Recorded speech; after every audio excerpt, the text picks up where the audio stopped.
C'era un giovanotto di campagna che si chiamava Muncivacca Piero e amava la corrida della Spagna.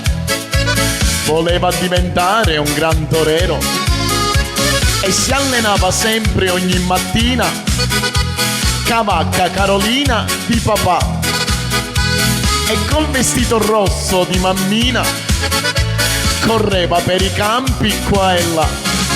E din dondero, E vai torero, e din dondero, torero Piero, ma quella vacca era un po' giù, non si spostava manco cadru. Un giorno vince un viaggio per la Spagna, tutto pagato solo per l'andata. Lasciò le vacche e i polli e la campagna per partecipare alla corrida.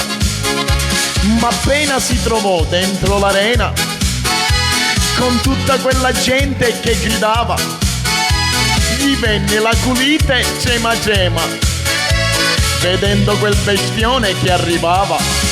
e din dondero, E vai torero, e din dondero, torero Piero, ma quel gran toro era incazzato e Muncivacca si era cagato. e din dondero, E vai torero, e din dondero, torero Piero, ma quel gran toro senza avvertenza mise le corna nella sua panza.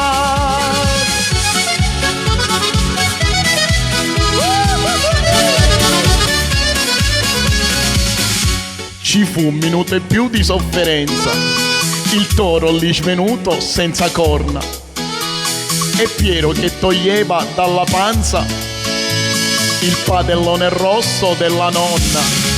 e din dondero, E vai torero, e din dondero, torero Piero, si era salvato da quelle corna con la padella della sua nonna. e din dondero, E vai torero, e din dondero, torero Piero, e da quel giorno il mondo intero lo battezzò col nome vero, Scornavacca Piero.